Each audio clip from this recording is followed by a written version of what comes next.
Hello, good morning friend, good morning student. Hello J student, आप लोग कैसे हैं? आई थिंक आप लोग सब पॉजिटिव होंगे। ठीक है, तो आप लोग का पढ़ाई कैसे चल रहा है? आई थिंक बढ़िया चलता होगा, क्योंकि बढ़िया चलना भी चाहिए कि जीवन में कामयाब होने के लिए आपको मेहनत करना ही पड़ेगा। बिना मेहनत का कोई उपाय नहीं है।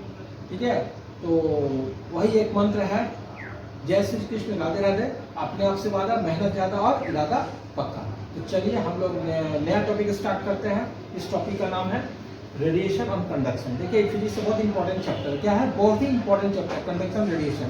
फिजिक्स का मतलब क्या है कि आपको फिजिक्स को इंजॉय करके पढ़ना है। जब तक से किसी चीज़ में आप इंजॉय नहीं कीजिएगा, उसको प्रेम नहीं कीजिएगा, आप जीवन में सक्सेस नहीं कीजिए। तो किसी चीज़ को क्या करना, प्रेम करना, उससे प्यार करना है।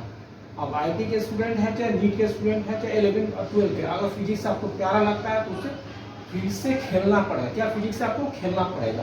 और जिस दिन फिजिक्स का न्यूमेरिकल से खेलना सीख जाइएगा, अपनी जिंदगी का आप क्या बादशाह बन जाइएगा। ठीक है, न्यूमेरिकल में आपको कोई हरा नहीं सकता है। ठीक है, न्यूमेरिकल आप पानी जैसा कीजिएगा, लेकिन क्या है कि उसी के लिए आपको उसका आधार मजबूत करना पड़ेगा। ठीक है ना, तो आधार मजबूत करने के लिए क्या है कि आपको 11-12 के कंसेप्ट को क्लियर करना पड़ेगा, और कंसेप्ट को क्लियर करने के बाद more and more practice numerical. और कंसेप्ट को क्लियर करना ही है, बिना कंसेप्ट क्लियर हुए आप वो चीज़ नहीं समझिएगा। ठीक है, तो चलिए हम लोग आगे बढ़ते हैं, नया टॉपिक स्टार्ट। इसका नाम है रेडिएशन कंडक्शन। ठीक है, बहुत इंपॉर्टेंट चैप्टर है। ठीक है ना, देखिए सबसे पहले क्या है, हमको रेडिएशन कंडक्शन पढ़ना है। तो इसमें सबसे पहले आता है Kirchhoff's law of thermal radiation. Kirchhoff's law हम लोग करंट इलेक्ट्रिसिटी में पढ़ेंगे, जिसमें जो तुम्हारा लूप लॉ होता है, जंक्शन लॉ होता है ना, उसके बारे में हम लोग चर्चा बाद में करेंगे, जब करंट इलेक्ट्रिसिटी जब 12th क्लास में तो बेसिक फॉर्मूला आएंगे, कुछ दिन में चले आएंगे, तो उसमें हम लोग ये पढ़ेंगे। तो इसमें Kirchhoff's law of thermal radiation क्या होता है, तो देखिए Kirchhoff's law of thermal radiation क्या होता है। तो बोलता है emissive power of a black body. क्या emissive power of black body क्या होता है? Emissive power of a body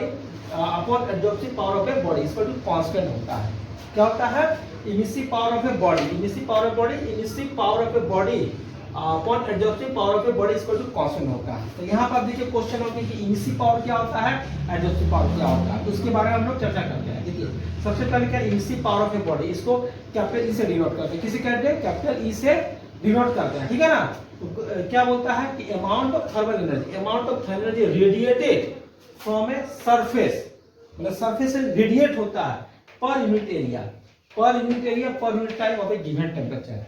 ठीक है, तो इसको क्या बोलते हैं? Emissive power of body. Emissive power body और भी समझाते हैं क्या होता है कि amount of heat, amount of thermal energy radiated from a surface पर unit area, per unit time, per unit area, per unit time at a given temperature is called emissive power of a body होता है। तो यहाँ पर वही यहाँ पर concept है। इसका फॉर्मूला क्या होता है? Q by A cross T, Q upon A into T. यानी Q क्या एनर्जी है, एनर्जी जो रेडिएट हो रहा है, A इज एरिया, T है टाइम। तो इमिसिव पावर का ये फार्मूला हो गया। क्या हो गया? इमिसिव पावर का एक फार्मूला हो गया। उसके बाद आता है absorptive power of a body. तो एब्जॉर्प्टिव पावर क्या होता है? इसको अल्फा से डिनोट करते हैं। क्या करते हैं? अल्फा से डिनोट करते हैं। तो ratio of the energy absorb, ratio of the energy absorb, उसमें बॉडी क्या रेडिएट हो रहा था, इसमें एब्जॉर्ब हो रहा है body by body to the total energy, total incident on it at the same time and temperature। ठीक है, तो क्या बोलता है? Ratio of the energy absorb by body, body का जितना बॉडी के हम लोग क्या कर रहे हैं, एब्जॉर्ब कर रहे हैं to the total energy incident on it at the same time and same temperature is called absorptive power.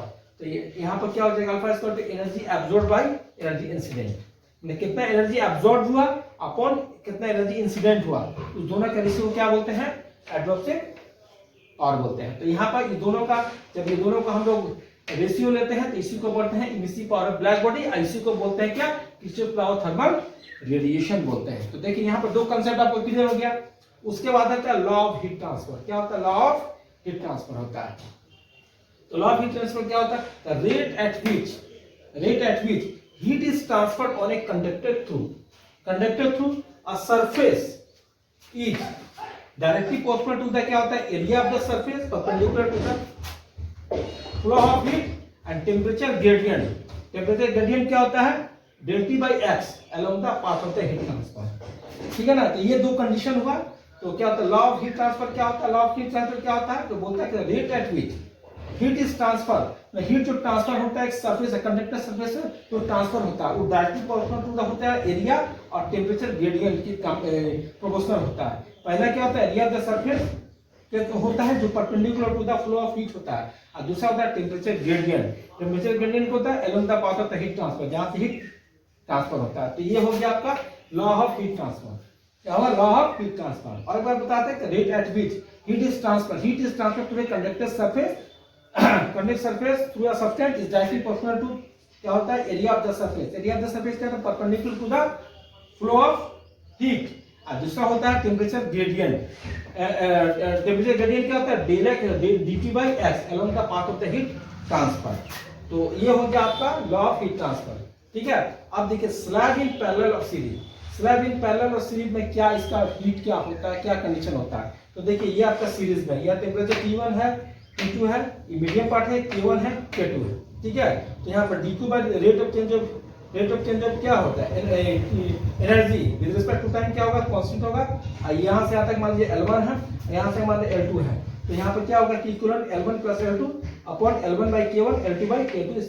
यहाँ की क्या होता है? T होता है वेरीज करता है, क्या होता है? इस कंडीशन की वेरीज होता है। ये सीरीज के केस में।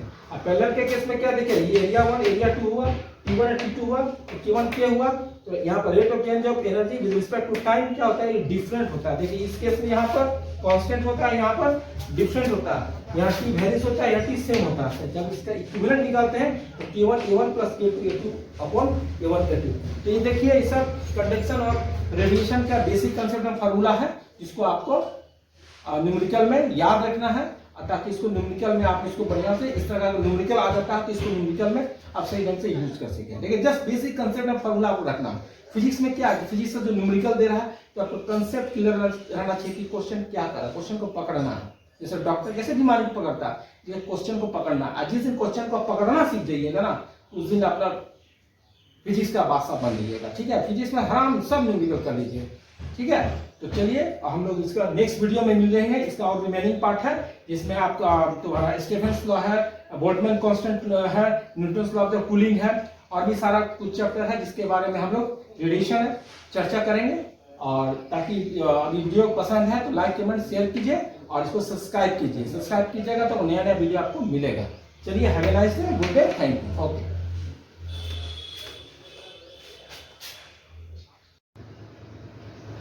Hello, good morning student, hello जय पेरेंट।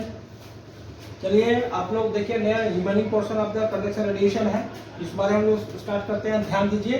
ठीक है, तो क्या है, इसके बाद हम लोग नेक्स्ट टॉपिक में बढ़ते हैं, जिसका इसमें बहुत सारा एप्लीकेशन दिया हुआ है, जिसके बारे में हम लोग थोड़ा सा चर्चा करेंगे। हाँ, बेसिक कंसेप्ट है जिसको आप लोगों को दिमाग में रखना है कि क्या होता है। अगर उसको न्यूमेरिकल आता है तो उसको आप लोग दिमाग में रखिएगा और बनाइएगा। ठीक है, तो बेसिक कंसेप्ट रखना जरूरी है। देखिए, तो क्या है आपका जॉनसन लॉ ऑफ हीट है, व्हीटस्टोन ब्रिज है। ठीक है, अब स्टीफेंस लॉ क्या है, न्यूटन्स लॉ ऑफ कूलिंग क्या है, और आपका ये वेन्स डिस्प्लेसमेंट लॉ क्या है। तो ये छोटा छोटा सा फॉर्मूला है जिसको आपको दिमाग में रखना, इससे रिलेटेड भी न्यूमेरिकल आता है। ठीक है ना, तो क्या है, सबसे पहले देखिए junction law of heat. Junction law of heat क्या बोलता है कि rate of heat flow entering equal to rate of heat flow existing, मतलब जितना हीट आपका इंटर करेगा उतना हीट आपका निकलेगा। ठीक है ना, तो यानी कि हमारे I1 है, I1 करंट है, I2 से I3 निकल रहा है, तो I1 बराबर क्या होगा, I2 और I3। तो I1 क्या हो गया आपका rate of heat flow entering, I2 plus I3 क्या rate of heat flow existing. तो ये जॉनसन लॉ ऑफ हीट है। तो ये हम लोग इलेक्ट्रिसिटी में जॉनसन लॉ है, लूप लॉ क्या, इसको हम लोग पढ़ेंगे डिटेल्स में। ठीक है ना, और उसके बाद देखिए तो व्हीटस्टोन ब्रिज भी हम लोग को पढ़ना है, जिसमें कि अनबैलेंस अननोन रेजिस्टेंस को हम लोग क्या निकालते हैं। लेकिन यहाँ पर केस दूसरा हमें हीट के बारे में पढ़ रहा है। तो यहाँ पर देखिए क्या T1 टेम्परेचर है, T2 टेम्परेचर है, R1 R2 R3 R4 क्या है, रेजिस्टेंस है, क्या है, रेजिस्टेंस, बैलेंस है, क्या है, बैलेंस कंडीशन में। तो R1 R2 और R1 by R2 equal to R3 by R4 है। तो बोलता है कि no heat flow through the thermal resistance, यानी कि जब ये बराबर होगा तो इसमें कोई रेजिस्टेंस नहीं होगा क्योंकि बैलेंस्ड है। ठीक है ना, तो ये व्हीटस्टोन ब्रिज हुआ फॉर हीट के लिए। R1 R2 R3 R4 क्या है, ये आपका रेजिस्टेंस है, R5 है रेजिस्टेंस। यानी कि जब ये बैलेंस हो जाएगा तो क्या होगा, R1 बाई देखिए R1 by R2 R3 by R3 जब बराबर हो जाएगा तो no heat flow through the thermal resistance R5, R5 से कोई हीट फ्लो नहीं करेगा। तो ये हुआ सिंपल सा आपको ये कांसेप्ट है, इसको दिमाग में रखिएगा। उसके बाद होता है स्टीफेंस लॉ। क्या है, स्टीफेंस लॉ, तो ये आपको इसी पावर में ब्लैक बॉडी हम पहले पिछले वीडियो में आपको डिस्कस कर दिए हैं। तो क्या स्टीफेंस लॉ है, क्या समझिए, होता है इसी पावर में black body. Is proportional to the fourth power of the absolute temperature. क्या है? इमिसिव पावर में black body is proportional to fourth power of the absolute temperature, यानी कि इक्वल टू क्या हो जाएगा सिग्मा T4, सिग्मा T4। तो ये क्या है? स्टीफन बोल्ट्जमैन कांस्टेंट है। बस सिंपल सा फार्मूला थे, इक्वल टू क्या होता है सिग्मा T4। इसको ठीक है, ये कंडीशन हुआ आपका। उसके बाद तुम्हारा न्यूटन्स लॉ ऑफ कूलिंग क्या है? न्यूटन्स लॉ ऑफ कूलिंग क्या है? बोलता है कि for a small temperature difference rate of cooling due to the radiation is proportional to the temperature difference होता है, यानी कि टेम्परेचर डिफरेंस हो गया minus dt/dt is directly equal to delta T temperature difference, यानी कि होता है for a small temperature, temperature बहुत छोटा है स्मॉल डिफरेंस के लिए रेट ऑफ कूलिंग जो हो रहा है, rate of cooling due to the radiation के लिए जो रेट ऑफ कूलिंग हो रहा है इज प्रोपोर्शनल टू द क्या है टेम्परेचर डिफरेंस। तो ये फार्मूला है minus dt/dt is directly equal to delta. तो वेन डिस्प्लेसमेंट लॉ क्या है?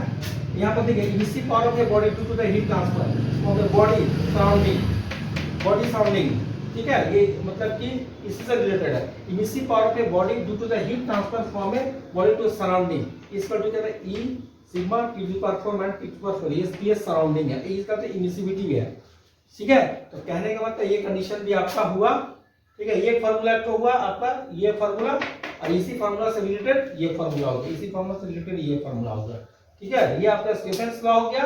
और इमिसिव पावर में black body due to the heat transfer from a body to body से सराउंडिंग जाने में क्या होगा? तो बॉडी से सराउंडिंग देखिए ये फार्मूला हो गया, और ये माइनस कर देंगे। तो टीएस क्या यहाँ पर सराउंडिंग है, क्या क्राउजिंग, ये क्या आपका इमिसिविटी है। उसका वेन डिस्प्लेसमेंट लॉ क्या बोलता है? wavelength corresponding to the maximum intensity of a emissive emission decreases with the increase in the temperature of the black body. क्या बोलते हैं इसको? lambda m is directly equal to 1/t, lambda m t equal to क्या होगा? Constant होगा। यानी कि wavelength displacement law क्या बोलता है कि wavelength corresponding to the maximum intensity of emission decreases, मतलब कि आपका क्या होगा मैक्सिमम, जितना भी मैक्सिमम इंटेंसिटी होगा वो of emission decreases with the increase of temperature, मतलब कि क्या होगा इंटेंसिटी आपका डिक्रीज करेगा जैसे आपका टेम्परेचर इंक्रीज करेगा, जैसा टेम्परेचर इंक्रीज करेगा इमिशन क्या होगा डिक्रीज करेगा। यानी कि यहाँ पर क्या होगा लैम्डा एम, जब आपका वेवलेंथ अगर अधिक हो रहा है तो टेम्परेचर क्या हो रहा है कम होगा, और जब ये कम हो रहा है तो ये टेम्परेचर क्या होगा अधिक होगा। लैम्डा एम तुम्हारा क्या कम हो रहा था टेम्परेचर अधिक होगा, और ये अधिक हो रहा है तो ये कम होगा, यानी lambda M T equal to क्या होता है कांस्टेंट होता है। तो ये सब सारा फार्मूला है, बेसिक कांसेप्ट है, इसको दिमाग में रखिएगा, इससे आपका न्यूमेरिकल बनेगा, क्योंकि इसमें भी बहुत सारा न्यूमेरिकल आता है। चलिए ठीक है, अगर वीडियो पसंद आए तो लाइक कमेंट शेयर कीजिए, सब्सक्राइब कीजिए, और उसके बाद हम लोग नेक्स्ट वीडियो में मिलते हैं लास्ट जिसको वेव साउंड, ठीक है, वेव टॉपिक मिलेंगे। चलिए have a nice day, good day, thank you, okay.